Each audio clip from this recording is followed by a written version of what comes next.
Hello नमस्कार साथियों, स्वागत है आप सभी का ड्रीम एग्जाम स्टडी प्लेटफॉर्म पर। दोस्तों आज हम इस वीडियो में देखने वाले हैं सीटेट जनवरी 2024 की दृष्टि से सीडीपी एंड पैडागोजी यानी बाल विकास और शिक्षा शास्त्र की क्लास नंबर 11। दोस्तों इस वीडियो में हम पेपर 1 और पेपर 2 की दृष्टि से जो अति महत्वपूर्ण क्वेश्चन है उनको करने वाले हैं। तो दोस्तों वीडियो को शुरू करने से पहले आपसे एक निवेदन है कि यदि आप चैनल पर नए हैं तो चैनल के लिए सब्सक्राइब और साथ में बनी बेल आइकन जरूर दबा दीजिए ताकि जब भी हम अगला वीडियो अपलोड करें आप तक नोटिफिकेशन सबसे पहले पहुंच जाए। चलिए दोस्तों वीडियो को शुरू करते हैं।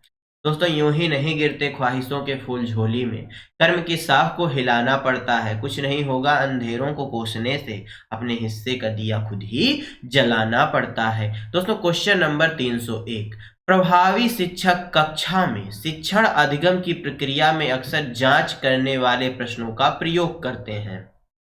इससे शिक्षक को किस प्रकार का मूल्यांकन करने में मदद मिलती है। दोस्तों जो प्रभावी शिक्षक होते हैं वह कक्षा में शिक्षण अधिगम प्रक्रिया में अक्सर जांच करने वाले प्रश्नों का प्रयोग करते हैं। जांच मतलब दोस्तों बच्चे का आकलन करने वाले प्रश्नों का प्रयोग करते हैं। इससे शिक्षक को किस प्रकार का मूल्यांकन करने में मदद मिलती है? क्या योगात्मक मूल्यांकन में, रचनात्मक मूल्यांकन में, मानकीकृत मूल्यांकन या दोस्तों मानक संदर्भित मूल्यांकन में। तो दोस्तों इस प्रकार के शिक्षक को इस प्रकार के जो प्रश्न करते हैं वह तो ये रचनात्मक मूल्यांकन में उनकी मदद करते हैं। ऑप्शन बी क्या हो जाएगा? राइट आंसर हो जाएगा। नेक्स्ट क्वेश्चन दोस्तों, एक विद्यार्थी जिसे दृष्टिबाधिता है कि विशिष्ट जरूरतों के लिए एक शिक्षक को क्या करना चाहिए? विविध तरह के दृश्य प्रस्तुतिकरण पर ध्यान देना चाहिए, कई प्रकार की स्पर्शनीय और हस्ते कौशल सामग्री का उपयोग करना चाहिए, बहुत सी मूक फिल्में दिखानी चाहिए या बहुत सी संरचित वर्कशीट जिसमें चित्र हो दे देनी चाहिए। बताइए दोस्तों, एक दृष्टिबाधित बालक है तो दोस्तों क्या आप उसको मूक फिल्में दिखाएंगे? मूक फिल्मों का मतलब होता है दोस्तों जिसमें आवाज नहीं होती, तो क्या ऐसी फिल्में दिखाएंगे? तो नहीं। क्या दोस्तों उसको एक ऐसी वर्कशीट दे देंगे जिसमें चित्र ज्यादा है? तो बिल्कुल नहीं। क्या दोस्तों कई प्रकार के स्पर्शनीय और हस्तकौशल युक्त सामग्री का प्रयोग करना चाहिए? तो बिल्कुल दोस्तों ऐसा करना चाहिए। ऑप्शन बी इस क्वेश्चन का क्या हो जाएगा? राइट आंसर हो जाएगा। नेक्स्ट क्वेश्चन देखते हैं। सामाजिक अंतःक्रिया और मौखिक संप्रेषण में चुनौती किसका विशिष्ट अभिलक्षण है? स्वलीनता का, अवधान न्यूनता, अतिक्रियाशीलता, विकार का, पठन वैकल्य का या दोस्तों गुणज वैकल्य का? बताइए। सामाजिक अंतःक्रिया और मौखिक संप्रेषण में चुनौती यह किसका विशिष्ट लक्षण है? दोस्तों मौखिक संप्रेषण या संप्रेषण में चुनौती, तो दोस्तों यह किसका लक्षण है? यह दोस्तों स्वलीनता का लक्षण है। किसका लक्षण है दोस्तों? यह स्वलीनता विकार का लक्षण है। ऑप्शन ए इस क्वेश्चन का क्या हो जाएगा? राइट आंसर हो जाएगा। शिक्षक बच्चों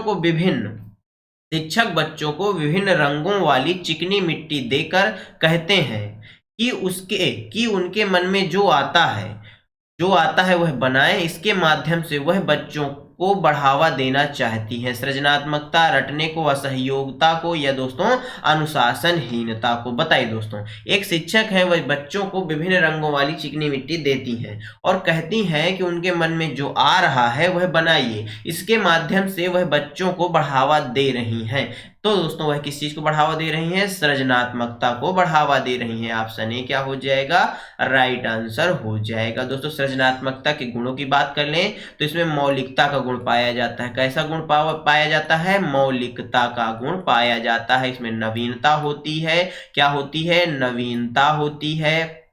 इसमें दोस्तों लचीलापन होता है। क्या होता है? लचीलापन का गुण पाया जाता है। और इसमें दोस्तों अपसारी चिंतन होता है। क्या होता है? अपसारी चिंतन होता है। किसमें होता है दोस्तों? सृजनात्मकता में होता है। ऑप्शन ए करेक्ट आंसर हो गया। बचपन के प्रारंभिक सालों में किसके विकास पर ध्यान केंद्रित करना चाहिए? शारीरिक कौशल, सामाजिक कौशल, संज्ञानात्मक क्षमता, संवेगात्मक कौशल या दोस्तों अमूर्त तर्क? बताइए।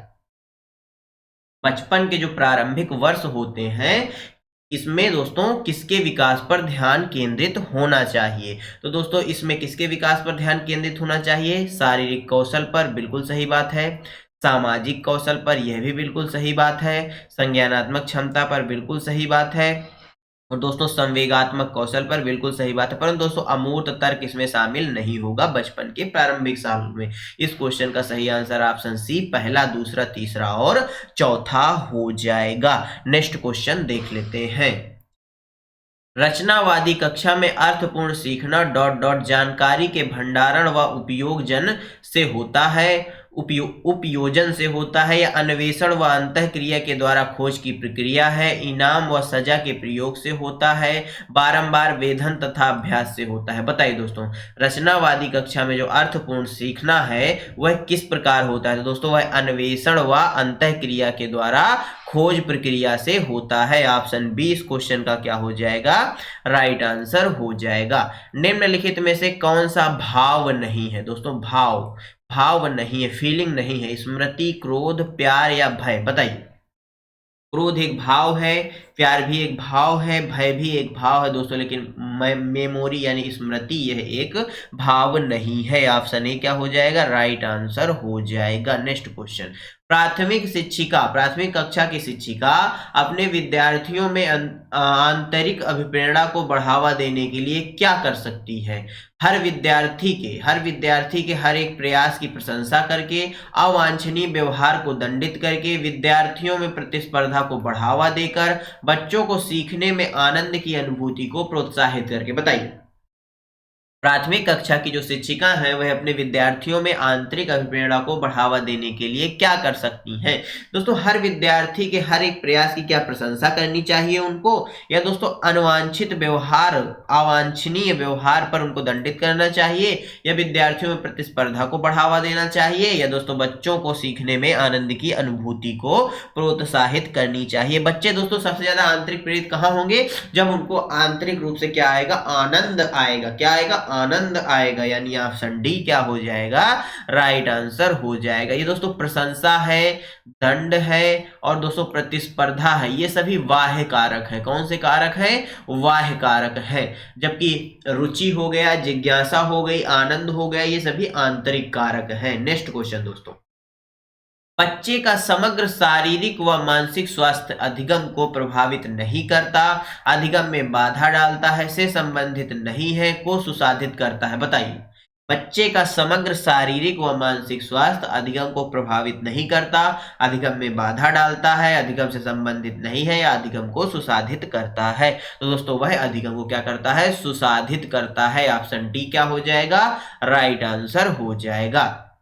बच्चों के शारीरिक विकास का सीधा संबंध किससे है? वृद्धि दर से, संवेदी प्रकार से, सूक्ष्म व सकल मोटर कौशल से, अंतर वैयक्तिक संबंध से? बताइए दोस्तों, जो बच्चों का शारीरिक विकास है यानी फिजिकल जो डेवलपमेंट है, इसका संबंध किससे है? तो दोस्तों इसका जो सीधा संबंध है वह किससे है? वृद्धि दर से, बिल्कुल है। संवेदी कार्य, बिल्कुल है। सूक्ष्म और सकल मोटर स्किल, बिल्कुल है। परंतु अंतर वैयक्तिक से नहीं है। इस क्वेश्चन का सही आंसर पहला, दूसरा और तीसरा जहां हो ऑप्शन में वही हो जाएगा। ऑप्शन सी हो जाएगा राइट आंसर। नेक्स्ट क्वेश्चन दोस्तों। वो विद्यार्थी जिन्हें दिव्यांगता है उनके सफल समावेशन के लिए क्या आवश्यक है? सुलभ अवसंरचना इमारतें, विद्यार्थियों का अलगाव, शिक्षकों का पक्षपातपूर्ण रवैया, या साथियों के बीच सहानुभूति और दया? बताइए। वे विद्यार्थी जिन्हें दिव्यांगता है उनके सफल समावेशन के लिए क्या आवश्यक है? तो दोस्तों उनके सफल समावेशन के लिए सुलभ अवसंरचना या इमारतें आवश्यक है। ऑप्शन ए क्या हो जाएगा? राइट आंसर हो जाएगा। अर्थपूर्ण अधिगम को सुसाध्य करने हेतु सूचना प्रसंस्करण का निम्नलिखित में से कौन सा तत्व सहायक है? गैर संदर्भीकरण, विस्तारण, उद्दीपक, अनुक्रिया, अनुबंध, या रटकर याद करना? बताइए। अर्थपूर्ण अधिगम को सुसाध्य करने हेतु सूचना प्रसंस्करण का निम्नलिखित में से कौन सा तत्व सहायक होगा? तो दोस्तों कौन सा तत्व सहायक होगा? विस्तारण। कौन सा? विस्तारण। यानी जो सूचना है दोस्तों, अर्थपूर्ण अधिगम को सुसाध्य करने की जो सूचना है, सूचना प्रसंस्करण है, उसके लिए कौन सा तत्व अति महत्वपूर्ण है, सहायक है? तो वह विस्तारण है। क्या है दोस्तों? विस्तारण है। सूचना दोस्तों जितना ज्यादा विस्तारित होगी उससे दोस्तों अधिगम उतना ज्यादा सुसाध्य होगा। ऑप्शन बी क्या हो जाएगा इस क्वेश्चन का? राइट आंसर हो जाएगा। Next question. निम्नलिखित में से कौन सा अभ्यास श्रवण विद्यार्थियों के सफल समावेशन में बाधा उत्पन्न करता है? श्रवण विद्यार्थियों के सफल समावेशन में बाधा उत्पन्न करता है? बताइए। विद्यार्थियों को अपने आप से बात करके सोचने दें, विद्यार्थियों को मौखिक परीक्षा के बजाय लिखित परीक्षा दें, बाद में उपयोग करने के लिए टेप व दत्त कार्यों के निर्देश दें, माफ करिएगा दोस्तों, मिस टाइपिंग है यहाँ पर, दत्त कार्य के लिए मौखिक निर्देश दें। दोस्तों यहाँ पर श्रवण केवल नहीं है, यहाँ पर श्रवण बाधित विद्यार्थियों की बात की गई। किसकी दोस्तों? श्रवण बाधित विद्यार्थियों की बात की गई। तो श्रवण बाधित विद्यार्थियों के लिए सफल समावेशन में बाधा उत्पन्न कौन सा करेगा? बताइए दोस्तों। दोस्तों विद्यार्थियों को मौखिक परीक्षा के बजाय लिखित परीक्षा दें, क्या यह बाधा उत्पन्न करेगा? या विद्यार्थियों को अपने आप से बात करने व सोचने दें, या बाद में उपयोग करने के लिए टेप पर दत्त कार्य के निर्देश दें, या दत्त कार्य के लिए मौखिक निर्देश दें? बताइए। निम्नलिखित में से कौन सा अभ्यास है जो श्रवण बाधित विद्यार्थियों के सफल समावेशन में बाधा उत्पन्न नहीं करेगा? दोस्तों यहाँ पर नहीं होगा, ये क्वेश्चन ही बहुत ज्यादा मिस टाइपिंग है इसमें। तो दोस्तों विद्यार्थियों को मौखिक परीक्षा के बजाय लिखित कार्य दें। क्या करें? लिखित कार्य दें मौखिक परीक्षा के बजाय। इससे दोस्तों उनके सफल समावेशन में बाधा उत्पन्न नहीं होगी। विद्यार्थियों को अपने आप से बात करके सोचने दें, इससे भी दोस्तों बाधा उत्पन्न नहीं होगी। बाद में उपयोग के दोस्तों इस क्वेश्चन में कुछ गड़बड़ है दोस्तों, इस क्वेश्चन को काट दीजिए, इसको हम बाद में आपको करवा देंगे। नेक्स्ट क्वेश्चन देख लेते हैं। हार्वर्ड गार्डनर के बहुबुद्धि सिद्धांत के अनुसार किस बुद्धि वाले व्यक्ति अमूर्त विचार के साथ कार्य कर पाते हैं तथा प्रतीकों का हेर फेर कर समस्या समाधान कर सकते हैं? सृजनात्मक, स्थानिक, तर्कशास्त्री, गणितीय बुद्धि या प्रकृतिवादी बुद्धि? बताइए। हार्वर्ड गार्डनर के बहुबुद्धि सिद्धांत के अनुसार किस बुद्धि वाले व्यक्ति अमूर्त विचार के साथ कार्य कर पाते हैं? दोस्तों कौन कर पाते हैं अमूर्त विचार के साथ कार्य? स्थानिक बुद्धि वाले। कौन दोस्तों? स्थानिक बुद्धि वाले तथा प्रतीकों का हेर फेर कर समस्या का समाधान करते हैं, वह होते हैं, कौन से होते हैं? स्थानिक बुद्धि वाले होते हैं। ऑप्शन माफ करिएगा दोस्तों, वह होते हैं, वह कौन से होते हैं? तर्कशास्त्रीय बुद्धि या गणितीय बुद्धि वाले। ऑप्शन सी क्या हो जाएगा? राइट आंसर हो जाएगा। नेक्स्ट क्वेश्चन देखते हैं। इस क्वेश्चन का सही आंसर ऑप्शन सी होगा दोस्तों।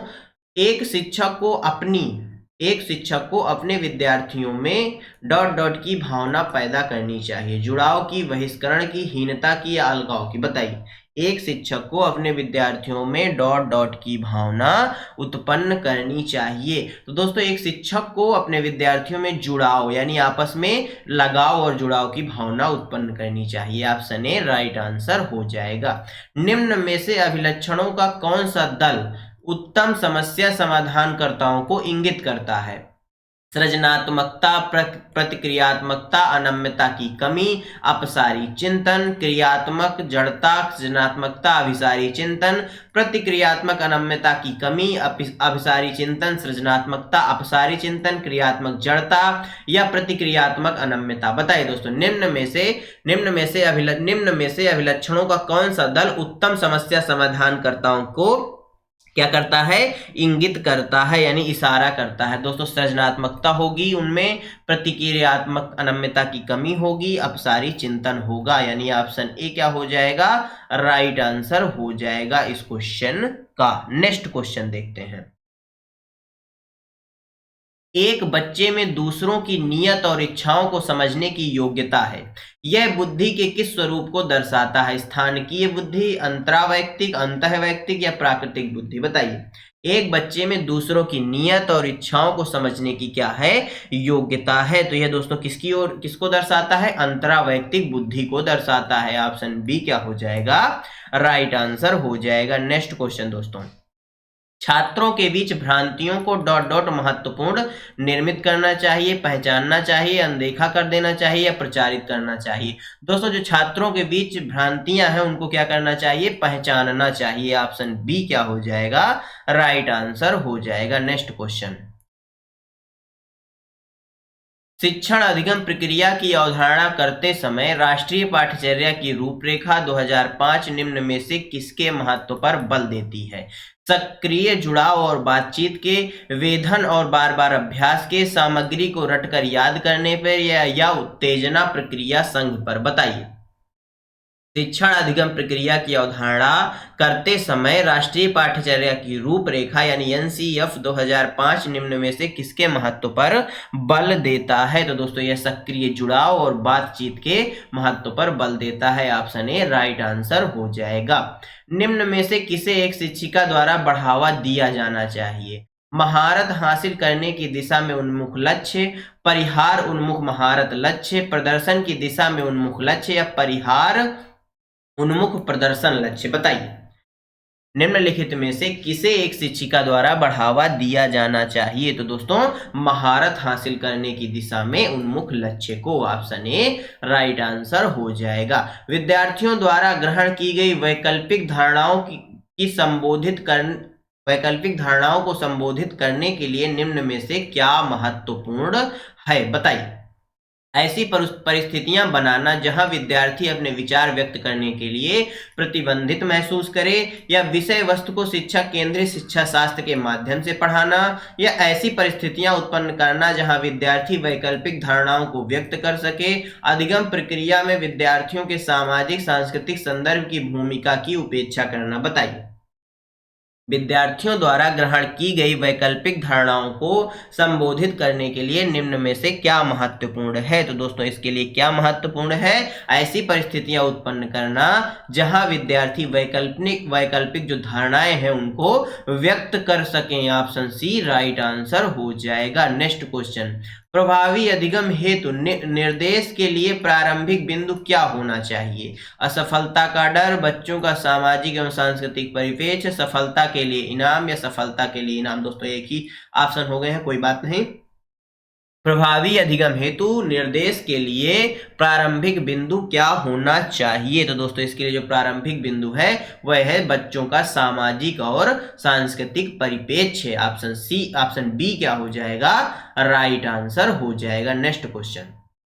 निम्नलिखित में से कौन सा कथन व्यक्ति के विकास की प्रक्रिया के बारे में सही है? विकास की प्रक्रिया एक दिशीय होती है, यह केवल व्यक्ति की आनुवंशिकता से प्रभावित होता है। विकास की प्रक्रिया में सांस्कृतिक विविधताएं होती हैं। विकास केवल वातावरणीय कारकों द्वारा निर्धारित होता है। बताइए। निम्नलिखित में से कौन सा कथन है जो व्यक्ति के विकास की प्रक्रिया के बारे में सही है? तो दोस्तों वह कथन कौन सा हो जाएगा? वह कथन हो जाएगा विकास की प्रक्रिया में सांस्कृतिक विविधताएं पाई जाती हैं। ऑप्शन सी इस क्वेश्चन का क्या हो जाएगा? राइट आंसर हो जाएगा। नेक्स्ट क्वेश्चन देखते हैं। जीन पियाजे के अनुसार पूर्व संक्रियात्मक चरण में बच्चे निम्न में से क्या कर पाते हैं? प्रतिलोमिक चिंतन, प्रतीकात्मक खेल, अनुक्रमिक वर्गीकरण, या संरक्षण। बताइए। दोस्तों जीन पियाजे का सिद्धांत कौन सा है? संज्ञानात्मक विकास का सिद्धांत। कौन सा है? संज्ञानात्मक विकास का सिद्धांत। दोस्तों जो पूर्व संक्रियात्मक अवस्था के चरण का जो बच्चा होगा वह कौन सा कार्य कर पाएगा? बताइए। तो वह दोस्तों प्रतीकात्मक खेल खेल पाएगा। ऑप्शन बी क्या हो जाएगा? राइट आंसर हो जाएगा। निम्नलिखित में से कौन सी अभिवृत्ति एक प्रगतिशील कक्षीय माहौल के अनुसार नहीं है? निर्णय निर्धारण में बच्चों की सहभागिता, भय मुक्त और अधिगम वातावरण की संरचना, विद्यार्थियों की व्यक्तिगत विभिन्नताओं को ध्यान में रखना, या अध्यापक द्वारा बाह्य अनुशासन कायम करना। तो दोस्तों माहौल के लिए अनुसार नहीं है, वह है अध्यापक द्वारा बाह्य अनुशासन कायम करना। बाकी सभी माहौल के अनुसार हैं। ऑप्शन डी क्या हो जाएगा? राइट आंसर हो जाएगा। Next question. एक प्रगतिशील कक्षा में निम्न में से कौन सी मूल्यांकन विधि का इस्तेमाल नहीं होता होगा? अध्यापक द्वारा मननशील जर्नल का इस्तेमाल, स्वमूल्यांकन एवं समकक्षी मूल्यांकन, केवल मानक निर्देशित मूल्यांकन पर आश्रित। दोस्तों ऑप्शन सी इस क्वेश्चन का क्या होगा? राइट आंसर हो जाएगा। एक प्रगतिशील कक्षा में केवल मानक निर्देशित मूल्यांकन का प्रयोग नहीं किया जाता। ऑप्शन सी राइट आंसर हो जाएगा। Next question. कक्षा में सृजनात्मकता को बढ़ावा देने के लिए विद्यार्थियों को कैसे अवसर प्रदान करने चाहिए? विशिष्ट उपलब्धि वर्ग में सम्मेलन के, मौलिक खोज और सोच को बढ़ावा देने के, परीक्षा देने के, बेहतर कौशल विकसित करने के, या अभिसारिक सोच सीखने के। बताइए। तो दोस्तों कक्षा में सृजनात्मकता को बढ़ावा देने के लिए विद्यार्थियों को कैसे अवसर प्रदान करने चाहिए? तो दोस्तों विद्यार्थियों को कैसे अवसर? मौलिक खोज और सोच को बढ़ावा देने के अवसर प्रदान करने चाहिए। ऑप्शन बी राइट आंसर हो जाएगा। अक्सर यह तर्क दिया जाता है कि पुरस्कार देना अधिगमकर्ताओं को अभिप्रेरित करने का उत्तम तरीका नहीं है, क्योंकि इससे आंतरिक प्रेरणा क्षीण होती है, इससे बाह्य प्रेरणा क्षीण होती है, इससे बाह्य अभिप्रेरणा क्षीण होती है, या दोस्तों इससे आंतरिक और बाह्य दोनों ही अभिप्रेरणाएं क्या हो जाती हैं? क्षीण हो जाती हैं। बताइए। अक्सर दोस्तों यह तर्क दिया जाता है कि पुरस्कार देना अधिगमकर्ताओं को अभिप्रेरित करने का उत्तम तरीका नहीं है, क्योंकि दोस्तों इससे क्या होता है? इससे आंतरिक अभिप्रेरणा जो है वह क्षीण हो जाती है। ऑप्शन ए क्या हो जाएगा? राइट आंसर हो जाएगा। कक्षा में परिचर्चा के दौरान एक शिक्षिका को विद्यार्थियों के गलत उत्तर सही करने चाहिए। हाँ, बच्चों की त्रुटियों को तुरंत संशोधित करना चाहिए। नहीं, बच्चों को अभिव्यक्त करने के लिए प्रोत्साहित करना चाहिए बिना गलत होने के भय के। गलत उत्तर हमेशा सृजनात्मक स्पष्टता की कमी को दर्शाता है एवं इन्हें हमेशा सुधारना चाहिए। बच्चे स्कूल में सही जानकारी प्राप्त करने के लिए आते हैं, इसलिए उनके उत्तरों को तुरंत सुधारना चाहिए। बताइए दोस्तों, कक्षा में परिचर्चा के दौरान क्या एक शिक्षिका को विद्यार्थियों के गलत उत्तर सही करने चाहिए? तो दोस्तों हाँ, उसके गलत उत्तर क्या सही करने चाहिए? बताइए क्या हो जाएगा इस क्वेश्चन का रही आंसर? दोस्तों क्या परिचर्चा के दौरान एक शिक्षिका को विद्यार्थियों के गलत उत्तर सही करने चाहिए? तो दोस्तों नहीं करने चाहिए, बल्कि बच्चों को अभिव्यक्त करने के लिए प्रोत्साहित करना चाहिए बिना गलत होने के भय। दोस्तों यदि परिचर्चा चल रही है, वहां पर आप किसी बच्चे, कोई अध्यापक है या अध्यापिका है, वह बच्चे का गलत चीज को सही कर रही है, गलत उत्तर को सही कर रही है, जिससे बच्चा जो है हीन भावना से ग्रसित हो सकता है। इसलिए दोस्तों बच्चे को अभिव्यक्त करने के लिए प्रोत्साहित करना चाहिए बिना किसी गलत होने के भय से। यानी क्या गलती हो रही है इसके बिना डर से ही बच्चे को अभिव्यक्त करने के अवसर देने चाहिए। ऑप्शन बी क्या हो जाएगा? राइट आंसर हो जाएगा। बालकों के व्यक्तिगत विकास के लिए विकासात्मक प्रतिमानों को उपयोग करके सटीकता से व पक्के तौर पर भविष्यवाणी की जा सकती है। के लिए पूर्वानुमान बिल्कुल नहीं लगाया जा सकता। के लिए कुछ हद तक पूर्वानुमान लगाया जा सकता है, परंतु सभी बच्चों के विकास की दर अलग अलग होती है, अव्यवस्थित व असतत है। बताइए दोस्तों, बालकों के व्यक्तिगत विकास के संबंध में कौन सा कथन सही है? के लिए दोस्तों बालकों के विकास के लिए कुछ हद तक पूर्वानुमान लगाया जा सकता है, परंतु सभी बच्चों के विकास की दर अलग अलग होती है। ऑप्शन सी क्या हो जाएगा? राइट आंसर हो जाएगा। दोस्तों धन्यवाद आप सभी का हमारे साथ बने रहने के लिए। आज का यह वीडियो कैसा लगा कमेंट बॉक्स में जरूर बताइएगा। दोस्तों आज के वीडियो में हमने 301 से क्वेश्चन नंबर 330 तक कंप्लीट कर लिए हैं। दोस्तों यदि वीडियो अच्छा लगा हो तो वीडियो को लाइक कर दीजिए, अपने दोस्तों के साथ शेयर कर दीजिए। और हाँ दोस्तों, यदि आप चैनल पर नए हैं तो चैनल कर लिए सब्सक्राइब और साथ में बनी बेल आइकन जरूर दबा लीजिए, ताकि जब भी हम अगला वीडियो अपलोड करें आप तक नोटिफिकेशन सबसे पहले पहुंच जाए। दोस्तों इसके पहले की जो 10 क्लासें हैं उनको भी आप चैनल पर जाकर देख सकते हैं। धन्यवाद दोस्तों।